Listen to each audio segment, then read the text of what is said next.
हम उन भिन्न भिन्न परिभाषाओं की बात करते आए हैं जिनमें हमें सफल होना है जीवन में। यदि हमें पदोन्नति पानी है, हम सभी को पदोन्नति अच्छी लगती है, हम सभी वृद्धि चाहते हैं। हम चाहते हैं हमारी धनराशि में वृद्धि हो, हम चाहते हैं हमारा व्यापार बढ़े, हम चाहते हैं हमारी सेवकाइयां बढ़ें। चाहने में कोई बुराई नहीं है। मेरे विचार से बहुत कठिन होता है किसी चीज के लिए मेहनत करना यदि आप कभी इनाम की आशा नहीं कर सकते।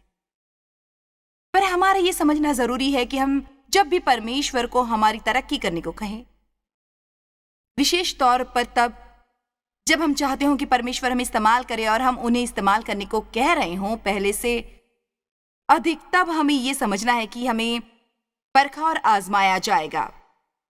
परमेश्वर कभी किसी बुरी चीज से हमारी परीक्षा नहीं लेते, पर वे कई बार होने देते हैं, अनुमति देते हैं और कई बार व्यवस्था भी करते हैं।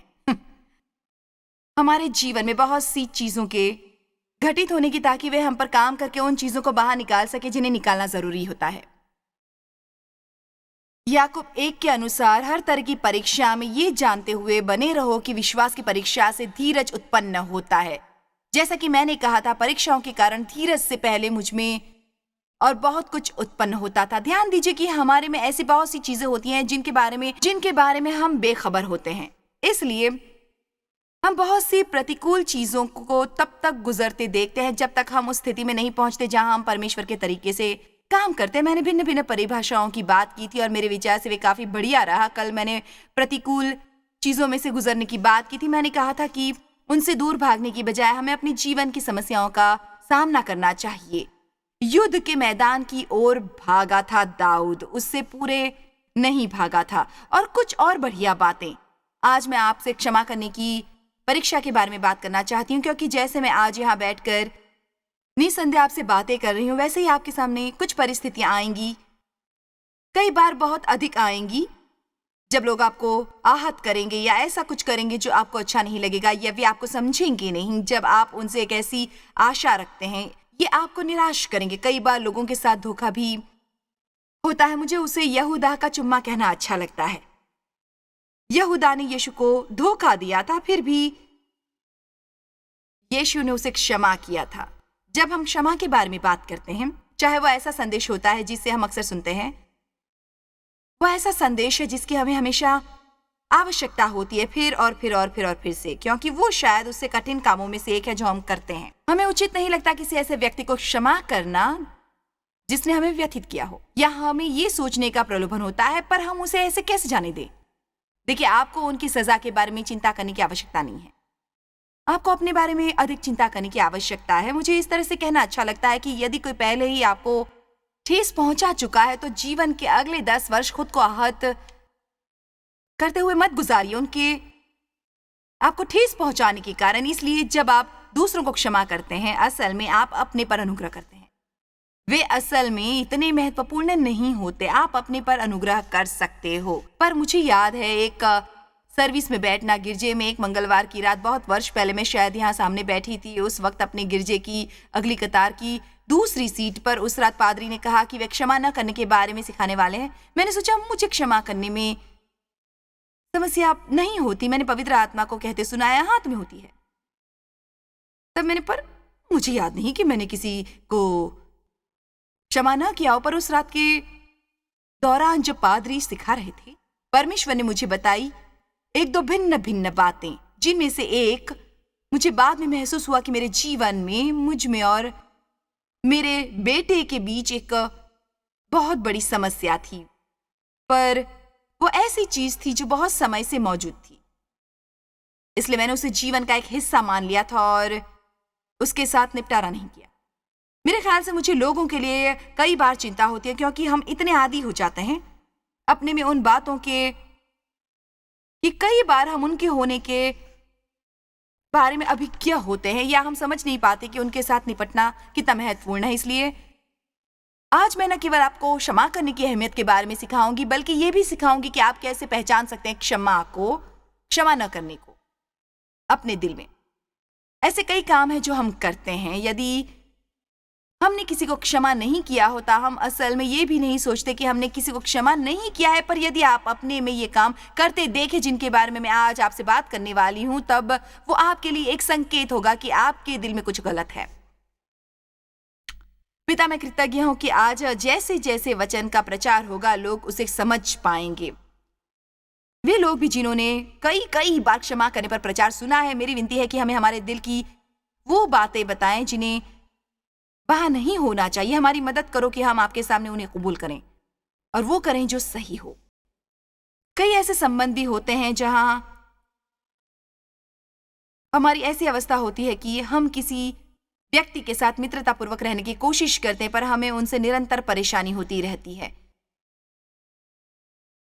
हम सभी के जीवन में कुछ इस तरह के लोग होते हैं जो रेंग माल की तरह होते हैं, या वे लोग जिन पर हमें अपनी चाल आजमाने का मौका मिलता है।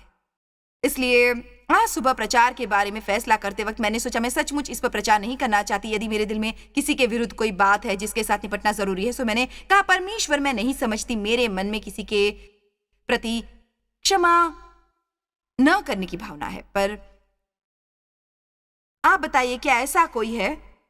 और जानते हो, वैसी 3 बातें थी जो मुझे परेशान करती थी, और मैं सचमुच नहीं मानती कि मुझ में क्षमा न करने की भावना है, पर मुझे काम करना पड़ेगा परमेश्वर के साथ ताकि मैं क्षमा कर पाऊं उन परिस्थितियों में, क्योंकि वो ऐसी परिस्थितियां हैं जिन्होंने हमेशा वैसे ही रहना है। उसका बड़ा कारण व्यक्तित्व का वैसा होना है, और वे कि कई बार आपको वो व्यक्ति पसंद नहीं आता, पर फिर भी वो ऐसा व्यक्ति होता है जिसके साथ आपको लगातार रहना पड़ता है, इसलिए आपको लगातार उन्हें क्षमा करना पड़ता है। और डेव उनमें से एक नहीं थे। मैं आपको बताना चाहती थी, ना ही वो मेरे बच्चों में से एक थे। ये भिन्न परिस्थितियां थी जिनमें मैंने सत्य को पाया। इसलिए मैं आपको प्रोत्साहित करना चाहती हूं कि आपके जीवन में भी शायद ऐसे लोग होंगे जिन्हें आपको क्षमा करना होगा, फिर और फिर और फिर और फिर और फिर से। पतरस ने पूछा, मुझे अपने भाइयों को एक ही बात के लिए कितनी बार क्षमा करना पड़ेगा? मैं नहीं जानती पतरस को यह बात कैसे सूझी। उसने पूछा 7। ये पहले शायद 7 बार कर चुका था और उससे अधिक बार वो नहीं करना चाहता था, पर यीशु ने कहा नहीं, 7 गुना 70। दरअसल बाइबल में 7 परमेश्वर का परिपूर्णता का अंक है। सो असल में उनके कहने का मतलब ये था कि चाहे जितनी बार भी जरूरी हो, पर आपको दिल में कृपया ध्यान दीजिए, आपके लिए अच्छा नहीं,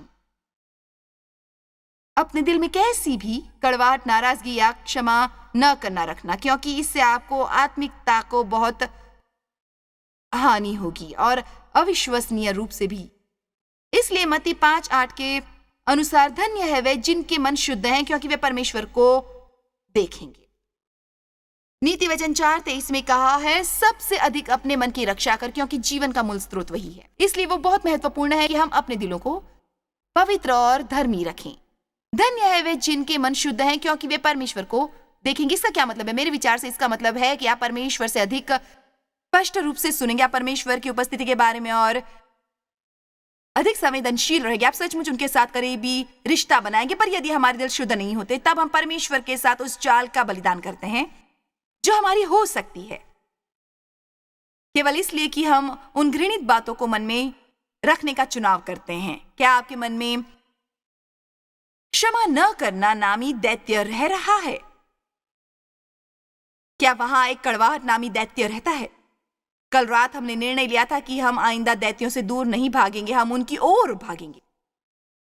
इसलिए मेरा यह कहना है कि आपने चाहे कितनी बार ये सुना हो, मैं शर्त यह कह सकती हूं कि इस कमरे में वैसे लोग अधिक हैं जिनके दिल में किसी के विरुद्ध कुछ है, उनके मुकाबले जिनके दिलों में कुछ नहीं।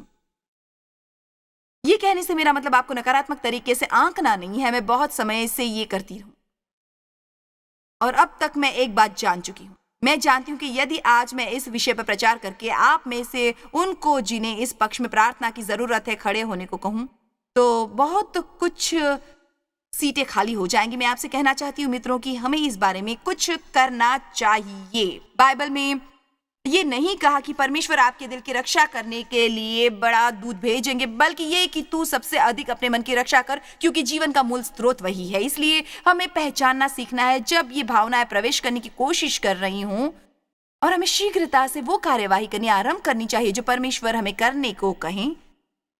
हमें अपने शत्रुओं के लिए प्रार्थना करनी चाहिए, उन्हें क्षमा करना, बात को भुला देना, उसे छोड़ देना और दिल से निकाल देना चाहिए। इसका क्या मतलब है? बात को भूलने का, उसे छोड़ने का और दिल से निकालने का ये बहुत आसान है। उसे अधिक आध्यात्मिक मत बनाइए, उसके बारे में सोचिए मत, बस इतना ही। उसे अपने मन से हटाओ और अपने मुंह से हटाओ। आपको सभी को बताने की जरूरत नहीं उन्होंने आपके साथ क्या किया। आपको बार बार रिहर्सल करने की जरूरत नहीं। आप जितना जल्दी उसे भुलाएंगे, छोड़ देंगे और उसे त्यागेंगे, आपके लिए उतना ही आसान होगा। आप उसको जितना अधिक अपने से जड़ पकड़ने देंगे, आपके लिए उससे छुटकारा पाना उतना कठिन होगा। देखिए, मैं आज आपसे घुमा फिराकर बात नहीं करूंगी। मैं आपको वो बताऊंगी कि यदि आपके दिल की गहराई में बहुत कुछ समय से कुछ कड़वाहट है और वह ऐसी बात है जिसके बारे में आप वर्षों से सोचते हैं कि उसने क्या किया था, तो आपको शायद एक युद्ध करना होगा। पर अच्छा होगा यदि आप लड़ाई का सामना करके बात से निपट ले, क्योंकि ऐसा न करने पर वो परमेश्वर के साथ आपकी चाल चुरा लेगा। इसका ये मतलब नहीं कि आप स्वर्ग नहीं जाएंगे, बल्कि ये कि आप परमेश्वर की उपस्थिति का आनंद नहीं ले पाएंगे। याद रखिए, ऐसी कोई चीज नहीं जिसकी हमें जीवन में परमेश्वर की उपस्थिति से अधिक जरूरत हो। उनकी उपस्थिति में भरपूर आनंद है। उनकी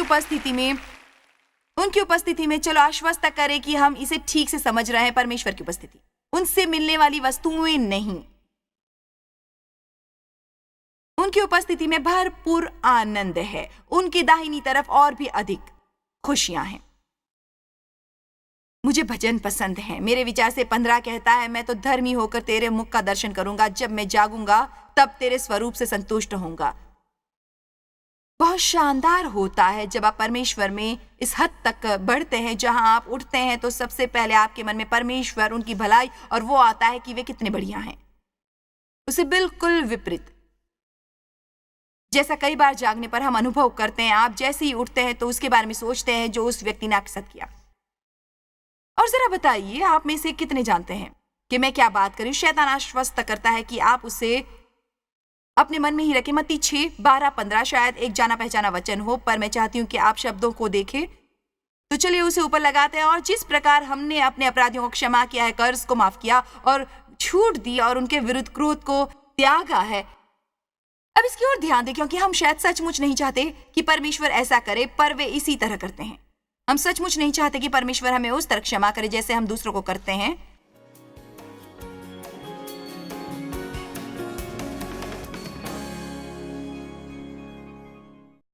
हम बहुत वर्षों से प्रभु की ये प्रार्थना करते आए हैं और हम इससे बहुत आध्यात्मिक और पवित्र समझते हैं। उस पर ध्यान दें जो आप कहते हैं, परमेश्वर मैं चाहता हूं आप मुझे वैसे क्षमा करें जैसे मैं दूसरों को क्षमा करता हूं।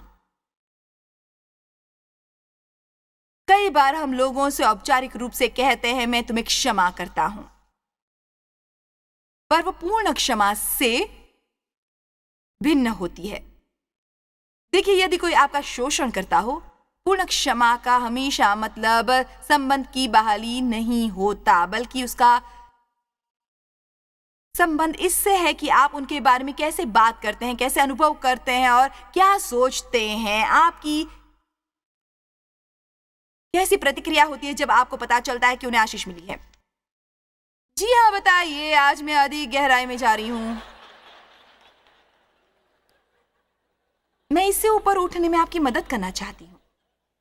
मैंने स्वयं भी ये जंग लड़ी है, पर मेरी बात पर गौर कीजिए। आपका जीवन निम्न श्रेणी का होगा जब तक आप इन बातों को समझेंगे नहीं। आपको इससे माहिर बनना होगा, क्योंकि ये ऐसी परीक्षा नहीं जिसका आपको जीवन में एक बार सामना करना पड़ता है। आपको अपने जीवन में बहुत बहुत बहुत बार परीक्षा देनी पड़ती है। ये मत सोचिए कि केवल इसलिए कि आप गिर जाते हैं आपको वहां नाराजगी नहीं होगी, क्योंकि ऐसा होगा।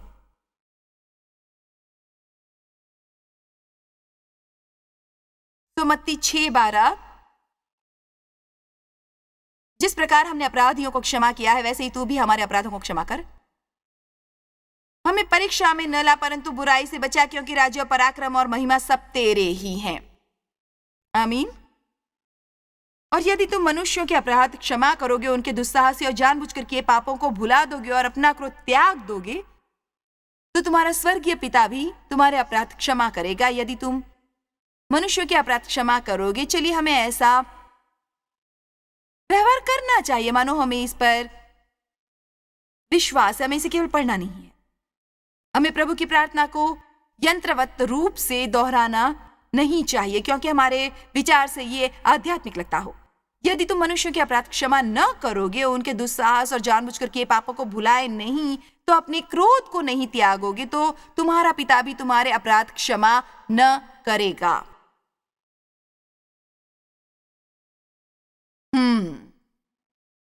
मित्रों, ये बिल्कुल वैसा महसूस करने की तरह है। मैं जानती हूं, मैं बहुत समय से ये करते आई हूं और समझ सकती हूं जब मैं ऐसा कुछ करती हूं जो कुछ ऐसा होता है। ओह हे प्रभु, मुझे सचमुच एक समस्या है।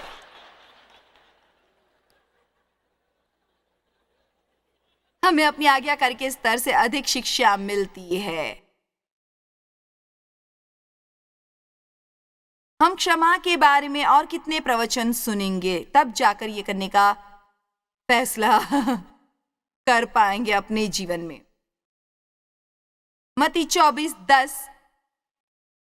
मत्ती 24 बाइबल का ऐसा अध्याय है जो दरअसल हमें अंतिम दिनों के बारे में संकेत देता है। युद्ध और युद्ध की अफवाहें, भूकंप और सूखा इत्यादि इत्यादि इत्यादि। वचन 10। तब बहुतेरे आहत होंगे, ये अंतिम दिनों की निशानियां हैं। तब बहुतेरे ठोकर खाएंगे और पूरे दूर चले जाएंगे और उस पर अविश्वास करेंगे और उसे छोड़ देंगे जिस पर उन्हें विश्वास करना और आज्ञाकारी करनी चाहिए। तब बहुतेरे ठोकर खाएंगे और दूर चले जाएंगे। अब हम फिर लौटते हैं इसके पहले हिस्से की ओर कि जब आप अपने को आहत होने देते हैं तो आपको परमेश्वर के साथ आपके संबंध में आगे बढ़ने नहीं देता। वो राह का रोड़ा होता है, एक जाल होता है। इस शब्द का स्रोत यूनानी शब्द स्कैंडलन है, जो दरअसल एक हिस्सा था, वो जानवरों की जाल का एक हिस्सा था जिसमें चारा लटकाया जाता था शिकार को जाल में आकर्षित करने के लिए। सो शैतान एक बहुत बड़ा जाल डालकर रखा है हम सभी के लिए, और हमें उस जाल में फंसाने के लिए वो जो चारा इस्तेमाल करता है वो है नाराज होना। कई बार हम बहुत नाराज हो सकते हैं, कई बार वो छोटी सी बात होती है, पर दोनों मामलों में हमें उससे निपटना चाहिए। ऐसे बहुत से हैं जो आहत होंगे अंतिम दिनों में। आइए वचन 12 देखते हैं। और बहुतों का प्रेम ठंडा हो जाएगा। ये एक कारण है मेरा पिछले 1-1.5 वर्ष में प्रेम चाल पर इतना प्रचार करने का, क्योंकि हम बहुत बुरे दिनों में रह रहे हैं और हम एक दूसरे से क्रोधित नहीं हो सकते। आप समझ रहे हैं ना? हम एक दूसरे से क्रोधित नहीं हो सकते। संसार में किसी से क्रोधित होना भी बहुत बुरा है, पर अपने किसी मसीह भाई बहन से क्रोधित होना, कई बार हम सोचते हैं मेरी भावनाओं को चोट पहुंचाने से पहले हमें सोचना चाहिए था। यह सच है, पर ध्यान दीजिए कि मनुष्य मनुष्य होते हैं। और मेरे विचार से इसका दूसरा पक्ष है कि आपने भी बहुत बार किसी को आहत किया होगा और आपको उसके बारे में पता भी नहीं होगा। वे बहुत दुखी होकर चले गए होंगे और आप केवल यह अंतिम समय का युद्ध है जो आज से पहले से अधिक प्रचंड हो गया है। अंतिम दिनों में बहुत तेरे आहत होंगे जिनके कारण वे ठोकर खाएंगे और मसीह से दूर चले जाएंगे, और बहुतों का प्रेम ठंडा हो जाएगा। शैतान हमारे दिलों में ठंडे प्रेम के गढ़ बनाना चाहता है। वो नहीं चाहता कि हमारा एक दूसरे से अच्छा संबंध हो। वो नहीं चाहता कि हम एक दूसरे की परवाह करें, और हमें ऐसा नहीं होने देना है। अंतिम वचन जो उतना ही महत्वपूर्ण है, मरकुस 11:23। मैं जानती हूँ कि आप ये वचन जानते हैं, पर हम असल में उन्हें नहीं जानते, क्योंकि यदि हम जानते होते तो हम क्रोधित न रहते। हम उसका पालन करते जो बाइबल में लिखा है और सूर्य को अपने क्रोध पर डूबने न देते। मरकुस 11:23 में तुमसे सच कहता हूँ, जो कोई इस पहाड़ से कहे कि तू उखड़ जा और समुद्र में जा पड़ और अपने मन में संदेह न करे, वरन प्रतीति करे कि जो कहता हूँ वो हो जाएगा, तो उसके लिए वही होगा। आप सब कह सकते हैं आमीन। वो मुझे वैसा विश्वास प्यारा है। इसलिए मैं तुमसे कहता हूं कि जो कुछ तुम प्रार्थना करके मांगो, विश्वास, भरोसे और आत्मविश्वास से तो प्रतीत कर लो कि तुम्हें मिल गया है। वो विश्वास काम करता है, विश्वास काम करता है। और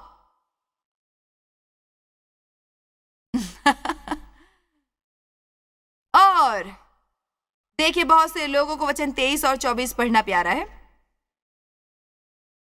पर उन्हें 25 और 26 अच्छा नहीं लगता। और जब कभी तुम खड़े हुए प्रार्थना करते हो, तो यदि तुम्हारे मन में किसी की ओर से कुछ विरोध हो तो क्षमा करो, बात को भुला दो, छोड़ दो, इसलिए कि तुम्हारा स्वर्गीय पिता भी तुम्हारे अपराधों, दोषों, दुर्बलताओं को क्षमा करे और उन्हें भुला दे। और यदि तुम क्षमा न करो तो तुम्हारा पिता भी जो स्वर्ग में है तुम्हारा अपराध क्षमा न करेगा। तो ये रही सबसे महत्वपूर्ण बात।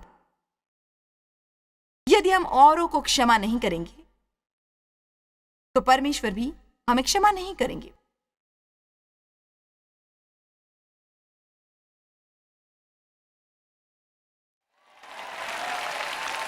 रुको, वहां बैठकर कुछ देर इसके बारे में सोचो।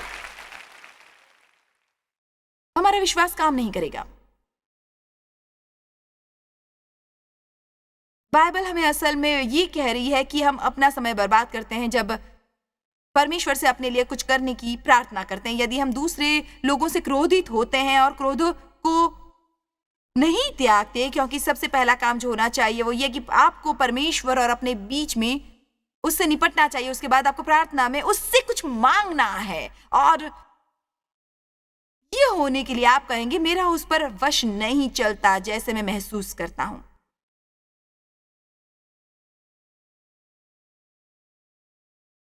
माना कि किसी ने आपकी भावनाओं को चोट पहुंचाई है, आपकी शायद इच्छा नहीं होगी उनके पास जाने की, उनके गले में बाहें डालने की और आलिंगन करने की। मैं समझ सकती हूँ, परमेश्वर ये समझते हैं, पर मेरी एक बात याद रखें, हम भावनाओं के ढेर से कुछ अधिक हैं, और जब तक हम ये करना नहीं सीखेंगे जो सही है, तब भी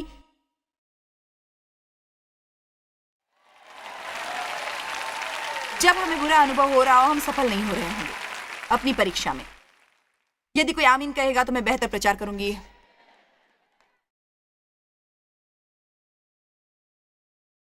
एक और बात जो हम कुछ ही देर में जानेंगे, भजन 133 में लिखा है कि जहां एकता होती है वहां पर आशीष और अभिषेक भी होता है। बहुत से गिरजों पर कोई अभिषेक नहीं होता क्योंकि वहां पर सभी में अनबन होती है। आराधना का मार्गदर्शन पादरी से क्रोधित होता है, पादरी गिरजे के वरिष्ठ सदस्यों से, और वे सदस्य पादरी से क्रोधित होता है, और सारी सभा पादरी से क्रोधित होती है। उसके बाद किसी को डॉक्टर से बुरी रिपोर्ट मिली है तो वे गिरजे आते हैं और चाहते हैं कि पादरी चमत्कार के लिए उनके साथ सहमत हो। मेरे साथ सहमति की प्रार्थना कीजिए। आप किसी ऐसे के साथ सहमति की प्रार्थना नहीं कर सकते जिससे आप क्रोधित हैं, जिसकी पीठ पीछे आप उनकी निंदा करते हैं, जिन्हें आप आंकते हैं और जिनकी आलोचना करते हैं। पर आपका अपने कार्यों पर वश है। जैसे ही कोई आपको नाराज करे, आपको सबसे पहले उसे क्षमा करना चाहिए। मुझे कई बार ऐसा कहना अच्छा लगता है, परमेश्वर मैं नहीं जानती कि उन्होंने सच मुझको जो गलत किया है या मेरा आज का दिन ही ऐसा है, मैं नहीं जानती। मैं जानती हूं कि कुछ बातें गलत होती हैं, पर कई बार आपका दिन अच्छा नहीं जा रहा होता और हर चीज से आपकी भावनाओं को ठेस पहुंचते। मैं पहले से जानती थी कि कल मुझे सावधान रहना होगा, क्योंकि जब मैं इन सभाओं से घर जाती हूं मैंने अपने अंदर से सब कुछ उड़ेल दिया होता है और मैं भावनात्मक रूप से अधिक संवेदनशील होती हूं। तो मैं असल में सीख रही हूं कुछ परिस्थितियों से बाहर रहना। कई बार मेरे लिए बहुत से लोगों के आसपास रहना भी अच्छा नहीं होता, क्योंकि आप जितने अधिक लोगों के साथ रहते हैं उतनी अधिक किसी की वो कहने की संभावना होती है जिससे आपको परेशानी हो सकती है।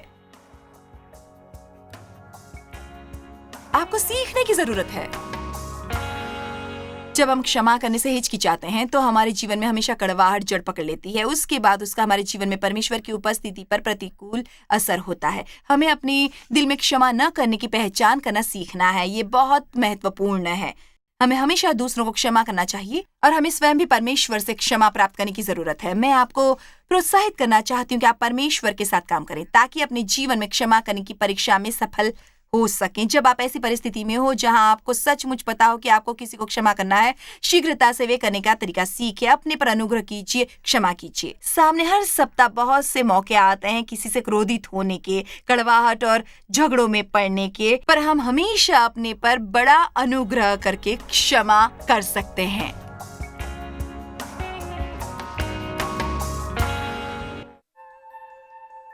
जॉय स्माइल मिनिस्ट्रीज में आप हमारे लिए कितने अहम हैं, इसका आपको अंदाजा नहीं। हम आपके आभारी हैं और हम धन्यवाद करते हैं अपने सब मित्रों और सहयोगियों का कि उन्होंने इस विश्वव्यापी सेवकाई को संभव बनाया। मिलकर हम भूखों को खिला रहे हैं, गरीबों को पहना रहे हैं और कई देशों में सुसमाचार पहुंचा रहे हैं। कृपया हमसे संपर्क करें या विजिट करें jmmindia.org पर। आज ही अपनी प्रार्थना के अनुरोध बताने के लिए, हमारे साधनों के बारे में और जानकारी और जॉयस की सभाओं का शेड्यूल जानने के लिए और हमारे सहयोगी बन जाएं दुनिया भर में मसीह का प्रेम बांटने के लिए। ये कार्यक्रम जॉय स्माइल मिनिस्ट्री के मित्रों और पार्टनर्स द्वारा प्रायोजित है।